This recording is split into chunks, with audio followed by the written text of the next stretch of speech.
well, my title is a bit misleading, so I've added a table of contents.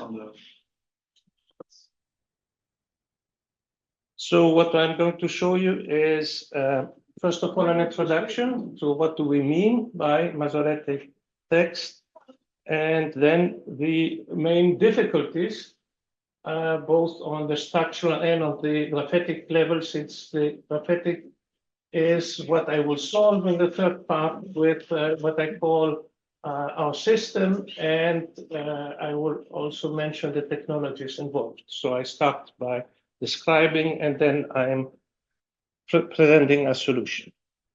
So what is Masoretic text? It's the Hebrew Bible canonical text as used in Rabbinic Judaism. Here you have image from the oldest known complete copy, early 11th century, and you have fragments going 2 centuries back. And besides of the Bible, some people have tried to Masoretificate also the New Testament, so various versions exist. And how does it look like?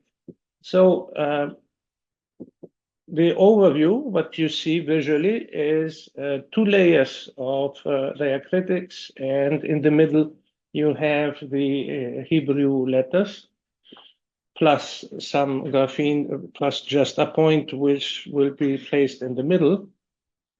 And as this is used for many purposes, I will give you a list, but also for music,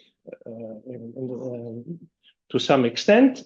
I can compare it with another musical notation of the same period, the Byzantine musical notation. And as you see here, you have the level of music, which is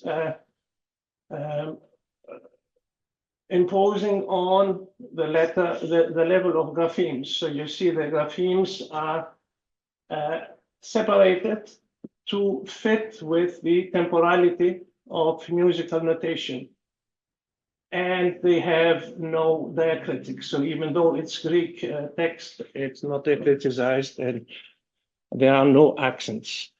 And why do I compare this? To show you that this is absolutely not happening in Hebrew. So in Hebrew, letters are there with a normal spacing, and the rest, all their critics have to follow the graphotactics of the letters. So we have 3 levels here in this text. We have the standalone graphemes called letters. We have first level structurally of dependent graphemes, which are called nikud, and they represent vowels or the absence of vowel or some linguistic features like gemination also. And then the third level, again, dependent graphemes, and this is the one which is specific to Masoretic text and called te'amim. They represent both syntax, discourse, prosody, and musical value. So all of that together, and sometimes you can have difficulties in theorizing the difference between these different values. To show you an example of the importance of Masoretic cantillation marks, the te'amim, I will show.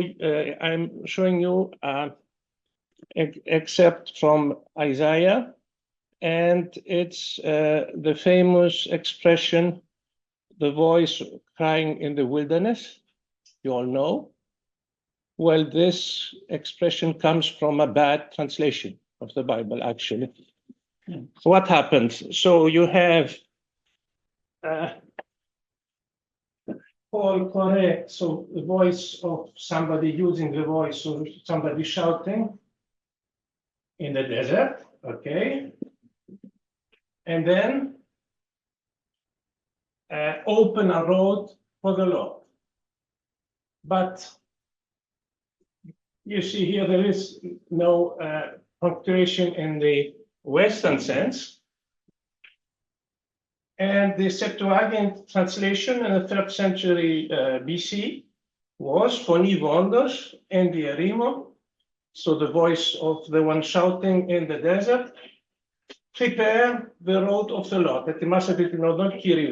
and when this was later on rendered with the modern punctuation, a point has been placed there after the desert, and this became a voice of somebody shouting in the desert, prepare the road of the Lord. But if you look at the cantillation marks, you have here a mark called Zakef Katan, which is the most important structure boundary in the sentence. So it breaks the sentence in 2 parts. And here you have a Zakef Gadol, which is inferior of that one. And this gives a stress to that word in the second part of the sentence. So the first part is a voice shouting. And then you have the second part of the sentence, prepare the road of the Lord. And the meaning, of course, is completely different. So the King James Version is based on this false assumption that the voice goes with wilderness. And the new translation of the Jewish society is a voice rings out, clear in the desert a road for the Lord. And this because of the 2 Ta'amim marks, Zakef Katan and Zakef Gadol. Now, the specificity, so I'm now showing the difficulties in this arrangement. One of the difficulties is that in some parts of the Bible, you have 2 systems of diacritics simultaneously. So the one system is used for private study and the other for festivals. And here we have an example. The same word in the same place. So we are talking about exactly the same spot in the Bible with the lower system. You see these diacritics. This is a nikud and this is a ta'amim. And here the nikud and the ta'amim. You have to combine them. How do you combine them? Well, you place them together. First the 2 nikud in that order, first the lower and then the higher, and then the 2 ta'amim. So this is maybe a unique writing system where you have 2 different structures simultaneously. So from a graphemic point of view, you have the different cases of the diacritics and also their position, because sometimes the same diacritic at a different position will produce different meanings. And the positions are prepositive centered, postpositive, upper, media, beneath. From a graphetic point of view, you have problems because you have access for centering your diacritics, but you also have descendants and ascendants, which are forbidden areas. And well, you have to keep away from these and still find room enough to place your diacritics without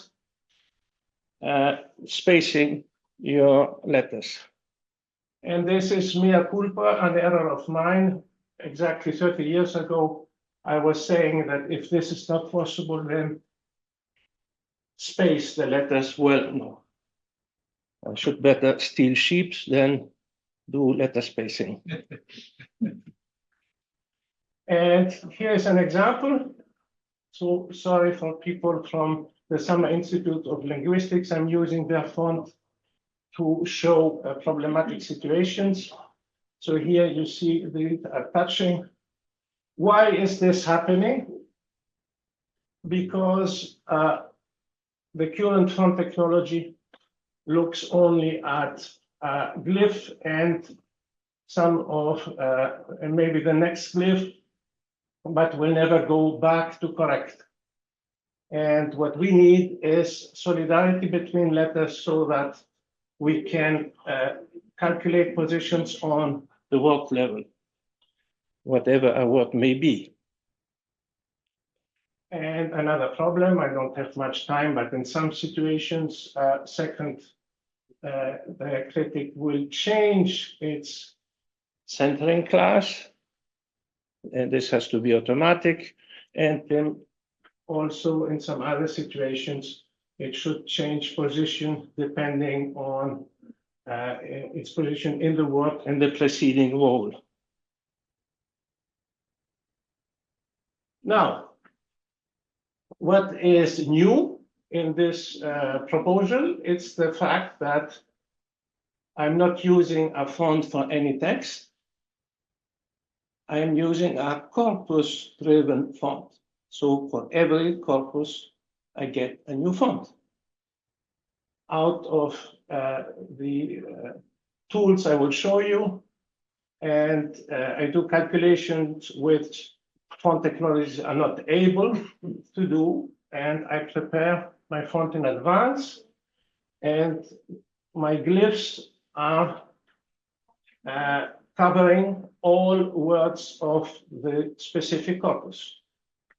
So here I have an example of a font out of the Bible corpus, a specific Bible corpus, and I have 8,000 glyphs, and each glyph may have the same diacritics, but at slightly different positions. And there are two questions arising. The first one is, how do I do the calculations? And the second one is, how do I limit the number of limits to a reasonable number?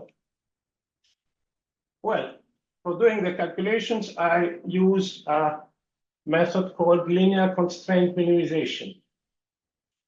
So linear constraint minimization, you have a function which you want to minimize and some constraints.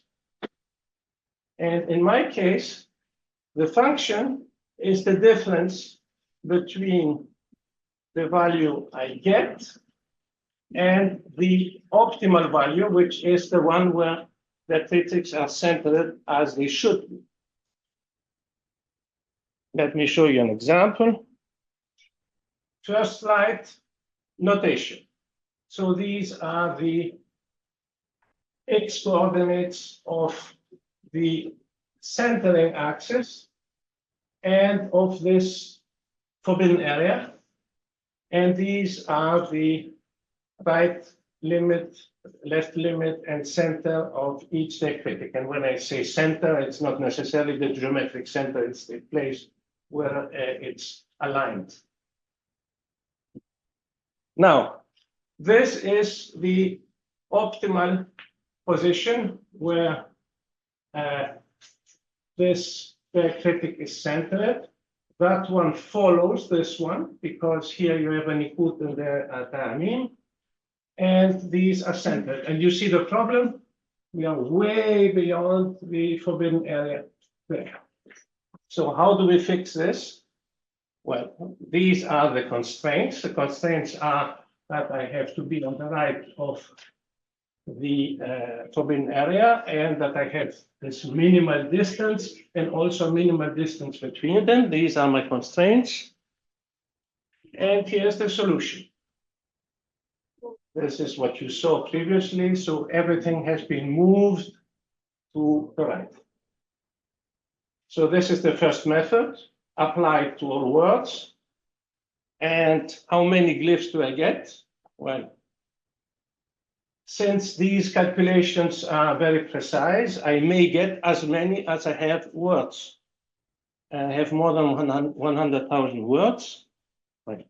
And how do I limit the number of glyphs? Well, it has to do with perception. If the positions of my electretics are close enough between two allographs, we could call them, then we are beneath a perceptual threshold, which I can fix. Okay, so now if I tell you I have a perceptual threshold and many variants, how do I get those variants needed to cover all situations with a minimum number of glyphs?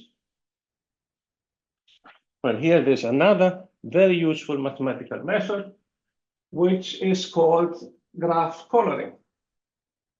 So my problem is called a minimum click cover.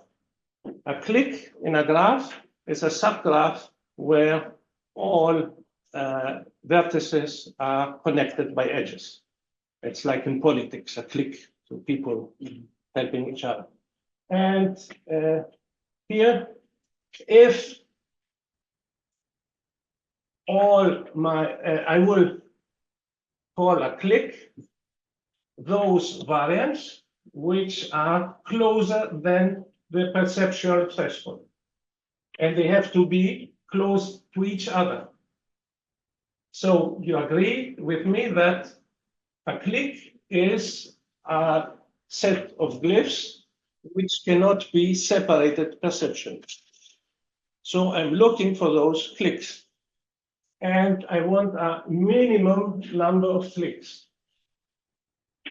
And this is equivalent to taking the complementary graph of that one and attempt a coloring. The complementary graph will be the graph of glyphs which are farther away than the perceptual threshold. And coloring means finding the minimum number of colors for the graph so that two vertices of the same edge have not the same color. So I know this is not obvious. So I have a small example here. I take this graph. So this is a click, you see, and this is another click. So imagine these are glyphs that are very close, and these are very close, but 5 is not close to 2 because there is no edge between them. 6 is not close to 1. 5 is not close to 3. But 5 is close to 4 and to 6, and 4 is close to 1 and to 3. Okay, what is the complementary graph of that one? This one. Here you have edges whenever there is no edge here. How do I color this one? Well, I can start with this one, blue. Then that one is necessarily some other color, green. And that one is green, and that one is green. But for this one, it doesn't connect with that one. So I can either take a third color or again blue. And if I want a minimum number of colors, then I take again blue. What about 4? 4 is not connected to any other vertex. So I can choose either green or blue. And I can say, okay, I have more green vertices, then 4 becomes green. And so I have a click here and a click there. And so here, I just need to take any of these, 5 or 6, as representative, and any of these, and I have my optimal covering. So, conclusion, I'm using these two techniques, and I'm using corpus-driven fonts to make optimal calculations for specific corpora.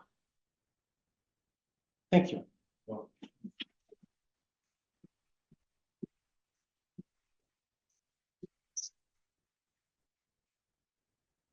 Questions?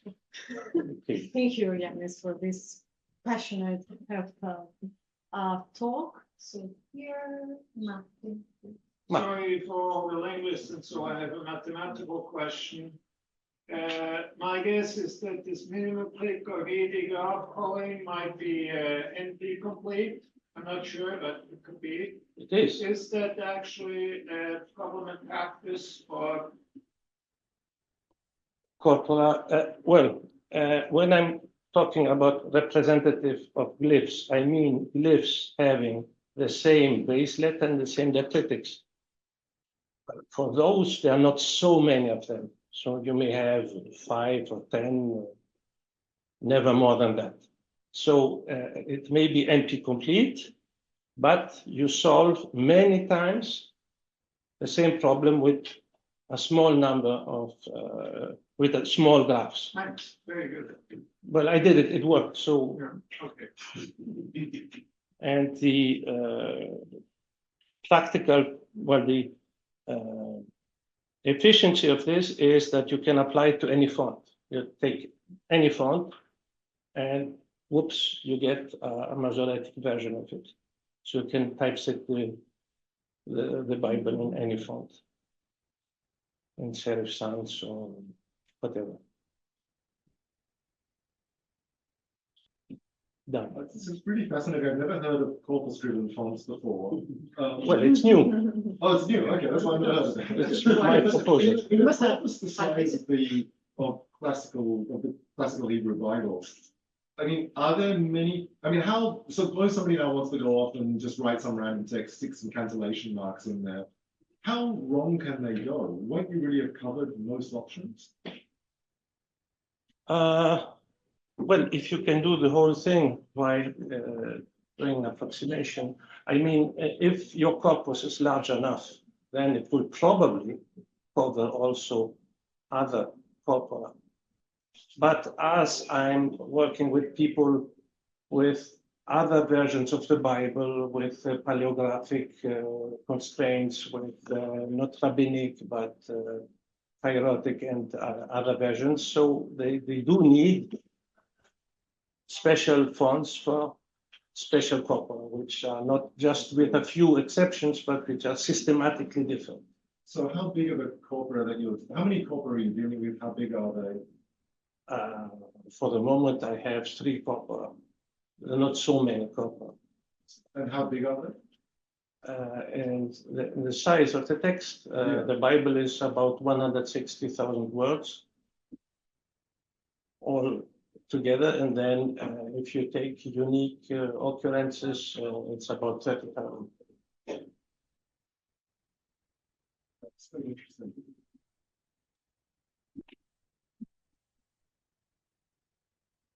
Yes. I mean, presumably like the Sonsino press, the really ancient Hebrew press, must have come up with some solution for the cases you're looking at. Do you go back and look at them? Were they good solutions?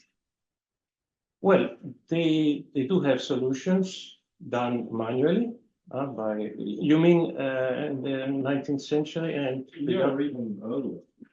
yes, of course, yes, they fixed it manually, the problems, the problematic situations, and what we need is an automatic solution. And this one has the advantage of being expandable to any new text that may arrive. A new manuscript with a new combination of Masoretic Graphetics can be included into the corpus. How did you fix the small delta, the perceptual value? Well, that depends on the font, on the size of font size of the book, and so on. Did you make actual experiments with people? Can you see the difference or not? Or what? Not yet. I just with the one people. Right. Yes, but it's totally feasible. Yes. And what's interesting also is that if we decrease the perception, well, the number of glyphs increases, but not exponentially. So it remains reasonable. So. Yeah, I just want to say, as someone who has seen a lot of Hebrew Bible manuscripts, that what you do is actually just also mathematizing the process of how they dealt with exactly the same problems in handwriting. And so I think it's a very elegant solution also for the fact that it is a very tradition-rich text, and the way of how you write it is very important to that tradition. And yeah, so I think it's a very, very good thing, and it is. I have no idea about the printed editions, but it's definitely in tune with the handwritings of the Hebrew Bible. And in handwriting, you still have some flexibility. So in the very difficult case, you can make your glyphs a bit narrower, not in typography. But this is something we can include if necessary. And then this system is also good for optical correction, so we can have smaller Graphetics for larger sizes and so on. Yes, Where are you using this? Like, can we see a printed copy? I can send you. I don't have one with me. Yes. I can send you some publications. Actually, just a comment by Amelia, that I do agree on. This really shows that we need to pay more attention to non-linear scripts and non-linear aspects of scripts, which is definitely important for almost all of us. Although this is linear in some sense. So it is. Yeah, I mean, Amalia was thinking, Amalia, maybe you can definitely talk for yourself, but I mean, more linear in a sense of, you know, the direction of the script and of the reader. Because the big problem here is the linearity of the Graphetics. So we don't get in Arabic, you will stack the Graphetics. The Quranic Graphetics are beyond the vowels and the shadda and so on. So you can stack. Not here. Here it's forbidden to stack.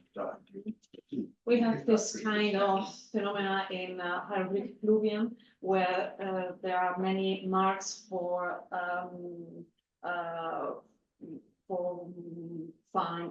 final words, initial word, and yeah, and they appear to be wherever the writer wants, no? So there is no kind of linearity. All the composition is kind of lumpy. No? Well, there are many variations there, so it's just anyway. Okay, so thank you, Thank Yannis. you. Thank you.